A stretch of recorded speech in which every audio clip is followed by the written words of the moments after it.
Hello, welcome to our update on week 2. We just wrapped up the second week of the legislative session. Very busy week. I'll start with the estoppel bill, Senate Bill 278, moved through its second and final Senate committee today. The House bill is yet to move and be heard. The Senate bill was amended today in committee, in the Fiscal Policy Committee.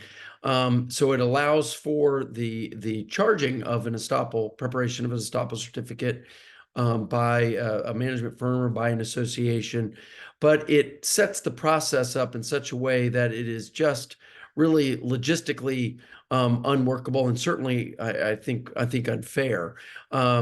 It does not allow for rush fee. It now says it has to be done in 5 days instead of 10 days. It has to, the payment is not when the work is done, it's upon closing. It does not address the issues that the sponsors of the bill had said were the problem, which was exorbitant costs. It doesn't address that. So it's just a bill that we still have some issues with. It would require, for instance, an association to kind of monitor and closings and make sure that nothing was amended, no additional fees or anything were amended upon the closing statement, because they would be liable for those, even though they're not a party to that. So we'll continue to work on that. It is very important that your voice continue to be heard. There were 5 members that voted against the bill today, and they mentioned that a big part of the reason for their vote was that they had heard from so many association members that just the unfairness of this, of the way this thing is being set up. So continue to email your legislators, both your state senator and your state representative, on these bills, and I think that we'll get some progress made. Again, it's Senate Bill 278, and in the House, it's 979 is the House bill. The condo bill is going to get heard in the Senate next week on Monday. In the Regulated Industries Committee.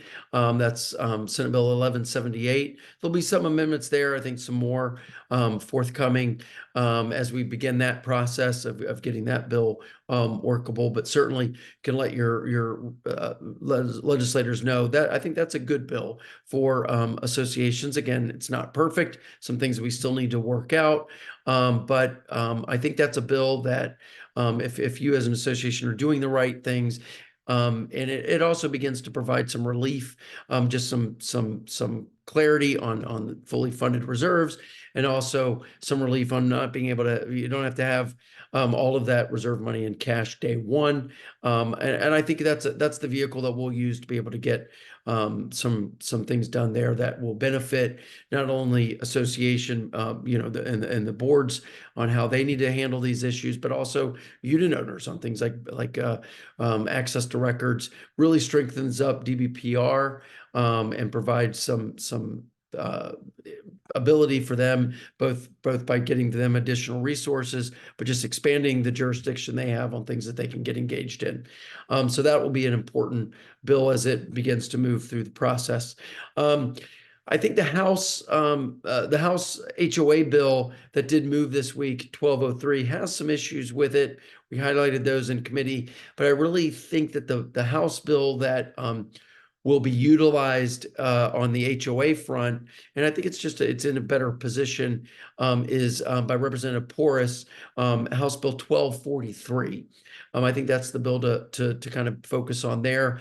The Senate is going to kind of use that, I think, as the basis for a bill they put together as a committee bill, and then Senator Bradley also will be handling that House bill in the Senate as it relates to HOAs. A lot, again, going on. We did have a good bill for insurance today, 625, I'm sorry, that got passed by the Insurance and Banking Committee subcommittee in the House.